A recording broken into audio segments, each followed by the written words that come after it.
สบายดีเดี๋ยวนี้ก็7 โมงตอนเช้าอยู่บ้านสีบุญเฮืองพวกเขาหาก็ตื่นนอนออกจากโฮเทล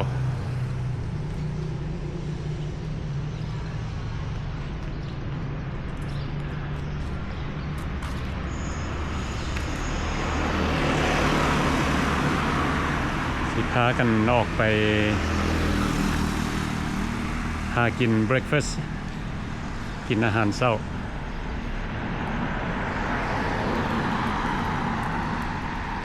พวกเขาได้มาพักเช้าอยู่โศกไซพรโฮเทลคืนหนึ่ง350,000สิมี2 เตียง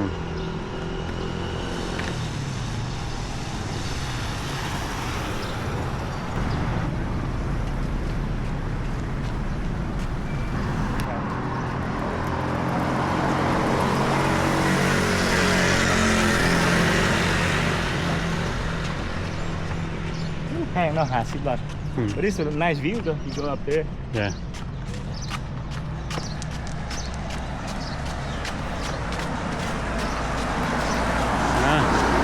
Morning workout. Huh? Morning workout. Work out there. Yeah. Get a job, you know. Something. Gotta keep the body active. Yeah. Feel good. มาอยู่ลาวกินกับนอน กินกับนอนจะมียังเห็นไปยังมาเลยใส่เพิ่มตัวขาแข็ง อยู่ลาวบ่ได้แล้ว gotta do some kind of workout เนาะ Yeah. ตุ้ยได้เนาะเป็นบอกแล้วเขาไปอยู่แล้วมีแต่กินกับนอนตุ้ย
ประตูไซ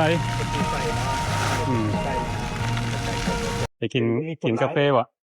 ลองกาแฟกันวะ Good. ฮะ I took the pre-workout เลย โอ้ฟรีworkout I take some water.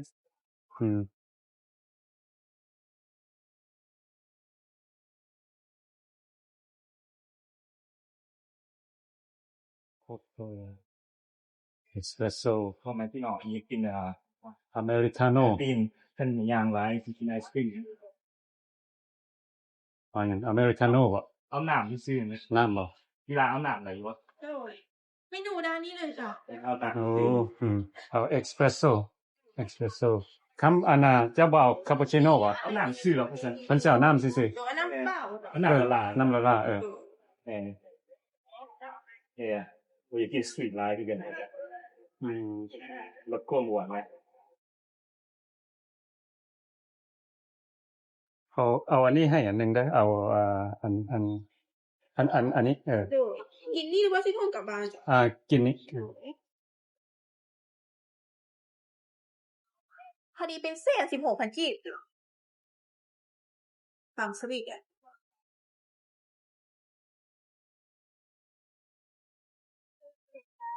ต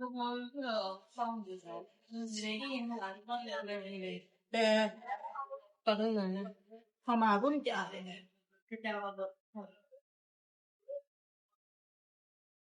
ขอบใจจะได้เปิดช่อง YouTube ป่ะ แม่นละ ช่องเลยป่ะ ซ่องคนบ้านนอก คนบ้านนอก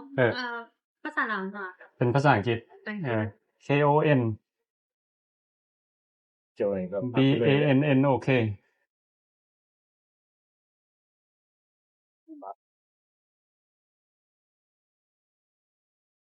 sang nhiên mà กับเชิญเลยโอเคอย่าซองนี่ละ บ้าน เฮ้ขอบใจเด้อ เพราะเขาเคยเห็นอยู่ใน Facebook แม่นบ่ เมน ซองนี่บ่ โดยเมน โอ้ขอบใจละลาย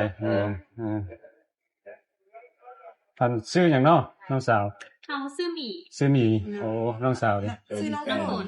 โอ้น้ำฝนโอ้ชื่องามเนาะทั้งสอง สีกลางใน ห้านนี้สิเปิดทุกมื้อบ่ โดยเปิดทุกมือไงตอนเช้าเปิด7 โมงฮอดฮอด10 โมงเลย โอ้7 โมงฮอด10 โมงแลงโอ้สิเอาอันนี้ไปซิมลองเบิ่ง โจชื่ออะไรอยู่วะเนี่ย อันนี้เพิ่นเอิ้นเอ็กซ์เพรสโซเนาะโอเคขอบใจเด้อโอเค สีนั่นกินยังมาโจเลยไปเลย นั่งกินจังหน่อย โอ้ออกมาน่ะออกมาซื้อกาแฟได้ FC ใหม่ FC ใหม่โอ้เราจำจะอยู่ Facebook อยู่เลย Yeah so now she got you on YouTube now Wow. a lot of people will watch YouTube not Man. the young one mostly พวกพ่อแม่พี่น้องวิชัยเนาะ mostly they call Facebook so they พี่น้อง อันนี้ก็สิเป็นห้านแล้วนะข้าวจีคาเฟ่ เนี่ยเขาจีกินกาแฟกินตอนเนาะ ข้าวจีคาเฟ่อยู่ทางหน้าประตูไซมาเฮาสิมานั่งนี่เนาะนั่งกิน เจ้ากินเขากินมาแต่เย็นเนี่ยเขาสื่ออาหารมาหลายเขากินมาหลายเลยจะให้โจเซินเลยเนอะโอ้กะจีมันคือแสบอยู่เลยเนี่ยนะ กินน้ำกัน กินน้ำกันบอกว่าไปกินยาอีมเลยอร่อยจังbreakfast โจเลย took my pre workout เลย come try it out โอ้ย ลองเบิ่ง อิ่มแล้ว try that ข้าวจี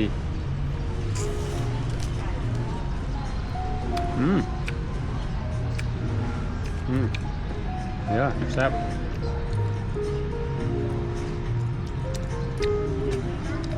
เป็น fresh made เด้เหมือนกาแฟเพิ่นสิเป็น one shot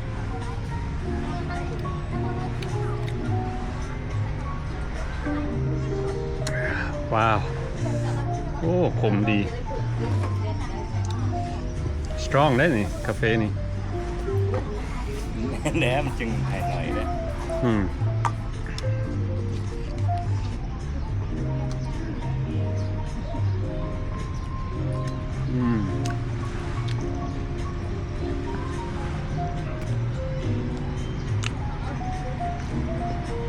ต้องทำมานั่งเล่นห้านข้าวจีคาเฟ่แล้วก็มีคนมานั่งเล่นตอนเช้า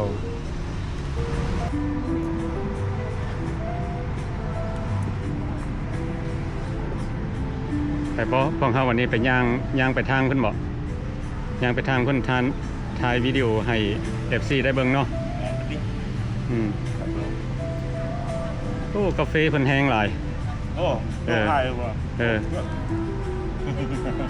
ต้องได้กินรับได้กินกาแฟแล้วล่ะประตูใส่เนาะเพิ่นก็มีห้องน้ำสะอาดดีห้องน้ำผู้ชายแล้วก็ห้องน้ำผู้หญิง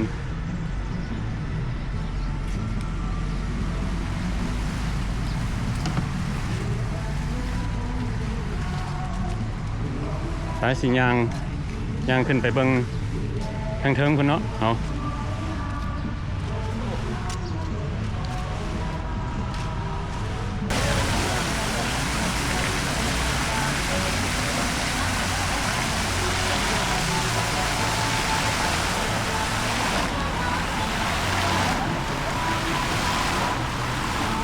อันนี้เขาเคยมาถ่ายหลายเทื่อแล้ว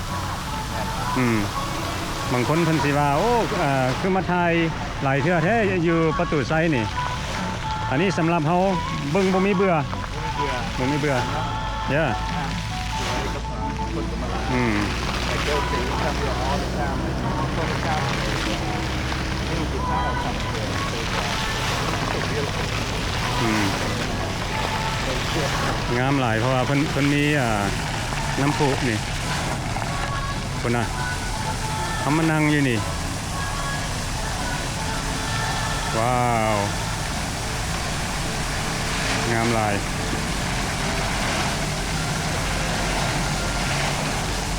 คนน่ะโอ้นี่ละงามหลายประเทศลาวฮะYou need a power bank? No, my battery. Yeah. Oh, battery. I charge you when we get.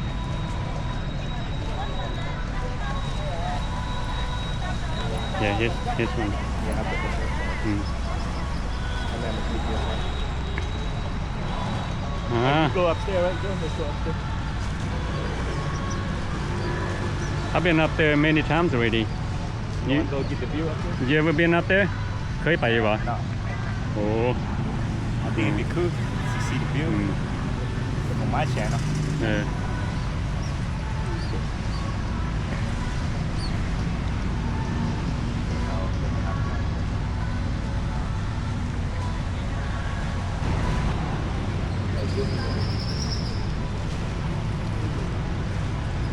นี่เข้ามาทางกล้องนี่เย็นดี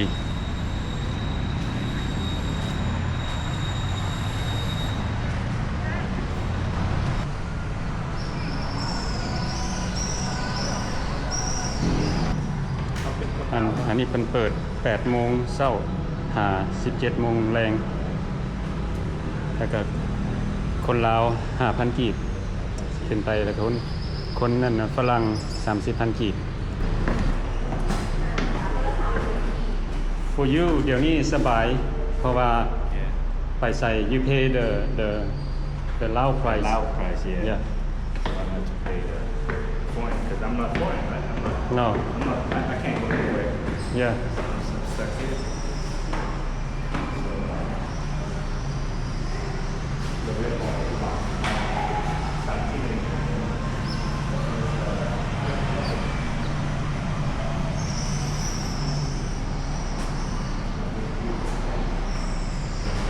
เด็กขึ้นมาสั้นเทิงนี่เพิ่นก็มีแบบ I need something song. yeah Second, เพิ่นมีแบบ history and history, like so. เกี่ยวกับประตูไซไรเฮ้ยเพิ่นก็มีบอก Okay. It's a light. yeah So history, พ่อแม่พี่น้องอ่านหมดเลย see right here come เห็นบ่อันนี้เพิ่น แต่ที่1,957เดือน เเพิ่นเริ่มปุ๊บ ตอนเริ่มสร้าง เริ่มสร้างอันนะ1957 ประตูไส้วะเนี่ย ประตูไซ ประตูไส้มาตอนสร้าง1,960 1960ก็ได้แบบนี้เห็นบ่ มันก็สร้างเทินเล็กเทินหน่อยเนาะเป็นเป็น3 ปี 3-4 yeah 1962 สร้างได้สำนี้ ปีน้ำท่วมเนาะเดี๋ยว66แต่นี่ 6668กันแล้วเลยเด้ป้าเทคไลท์10 ปีเนาะ34แล้ว10 years just to complete the yeah place in 1993 โอ้1993 change the name from Victory Monument to ประตูไซ ประตูไซ โอ้โอเค Victory Monument โอ้เขาบ่ได้ฮู้ได้น่ะโอ้หาก็ฮู้ กอง Peace กอง World Peace กอง Okay so by 2008 between Peace กอง and the location of the ประตูไซ it's called ประตูไซ เด้ปัจจุบันนี่ก็สวยงามแบบนี้แหละประตูไซนี่สิเป็นสั้น3 Third floor right here สั้น3นี่เพิ่นสิบอกแบบโอ้บอนที่ท่องเที่ยวอยู่ประเทศลาว บนเที่ยว อืม เห็นบ่หลวงพระบางนี่ โอ้เขายังบ่ได้ไปหลวงป่าเขาไปแล้วตัวนี้ไปวัดภูจำปาสัก จำปาสักเทื่อนี่โอ้ตัวน้ำสาง ตัวนี้ก็บ่เคยได้ไปนี่ บ่ก็อยู่วัดภูหั่นแหละ บ่นี่อันนี้อยู่สิงห์ขวาง โอ้แม่น ทงไหหิน นี่เขายังบ่ไปเทื่อนี่ I haven't go a lot of places yeah son but go ahead think out I want to check it out make a rice basket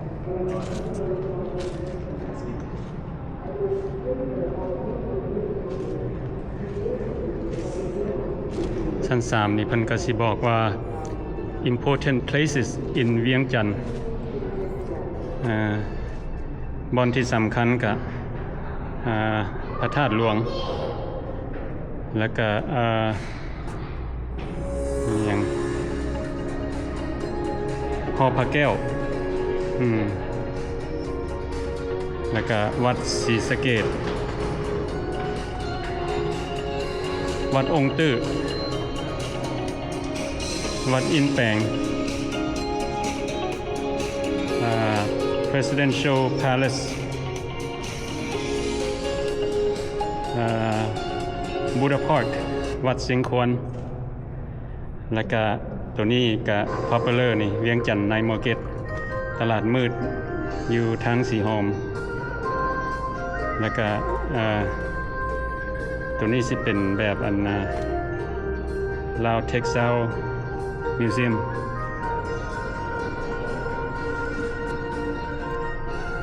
แล้วก็ไก่ซอนพรหมวิหารมิวเซียม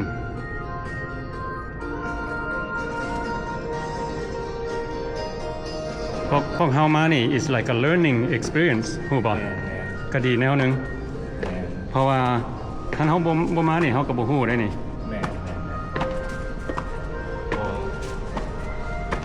บ่เฮ็ดบ่ฮู้แบบคันบ่ถามก็บ่ฮู้so you gotta do it to you gotta ask to know you gotta do it you gotta do it to who do it to who yeah คันบ่เฮ็ดบ่ฮู้yeah upstairs อย่าจังหน่อยขึ้นไปก็ได้นี่ yeah it's almost upstairs โอ้ยขึ้นไปถึงเลยก็ดีเพราะว่า you can see yeah you can see everything โอ้มาเบิ่งดู I think เพิ่นเฮ็ดใหม่ได้นี่นะ yeah I think that's the top โอ้ว้าวมึงดู no เคยมาอยู่หักบ่จื้อว่ะ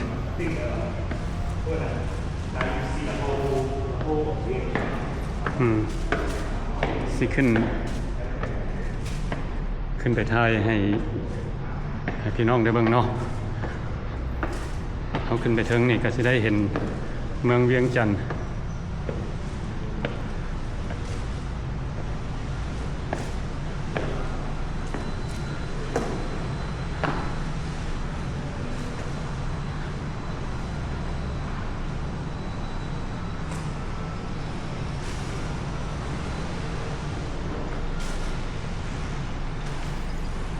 ฝากที่กสิแนมเห็นวิวว้าวโอ้โรงแรมหลายสั้นแล้วก็เห็นหลายวัดโอ้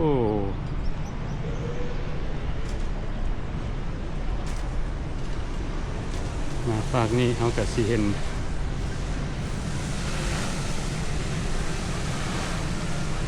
ลายหลังคา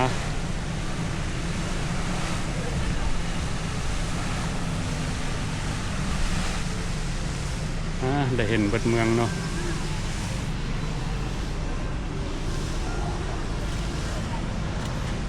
สบายดี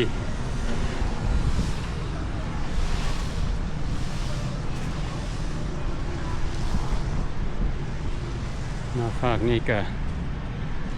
โอ้งามหลายเมืองเวียงจันทน์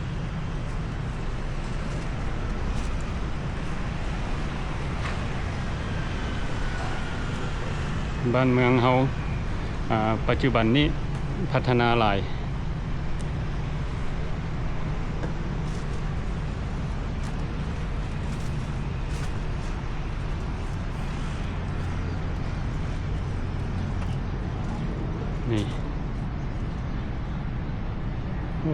ก็สิเป็น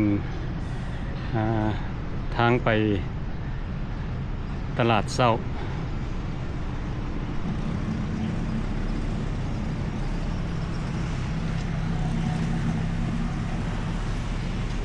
ภาคพุ่นเฮากับแนมเห็นโรงแรมใหญ่ที่เป็น first time เนาะเจ้าได้ขึ้นมาข้างทำอิฐเนาะ first time scale ให้แล้วเขาย่านให้เขากิน ย่านให้เนาะ เขาบ่กล้าเลี้ยวบนลงเลยครับบ่กล้ากล่อง บ่กล้าเหลียวเบิ่งลุมเนาะโอ้ ย่านจะมือสั่นได้นี่นะ เออมือสั่นจับดีๆเด้อกล้องอ่ะ เจอกล่องตกเลย เออ แมน อืม สิหาแตกกี่หน่อยได้ อืม มาสู้พวกแม่พี่น้องมันก็ทรมานคือกันเด้อนี่เด้อ ให้พี่น้องได้เบิ่งเนาะวิวงามเมืองเวียงจันทน์ ครับเรียนกันหลายเลย ผู้ใดยังบ่ทันได้มาเห็นเนาะ โอ้ทำมิดเลย มาเยี่ยมยามบ้านเกิดเมืองนอน โอ้แล้วเห็นเบิดเลยวิวครับ วิดีโอนี้ก็ถ่ายให้พี่น้องได้เบิ่งเนาะพวกเขาก็พากันย่างมาแต่พุ่นละบ้านสีบุญเฮืองไปพักเช้าอยู่โรงแรมโชคไซพรและมื้อเช้านี้พวกเขาก็เลยย่างเอ็กซิไซส์ย่างมาแล้วก็มาแวะกินกาแฟแล้วก็มารอถ่ายให้พี่น้องได้เบิ่งอีกเนาะประตูไซแบบเฮาเว้าหั่นละเบิ่งบ่มีเบื่อแล้วก็เป็นจังใดก็ขอขอบใจเบิดทุกคนที่เข้ามาเบิ่งวิดีโอของเฮา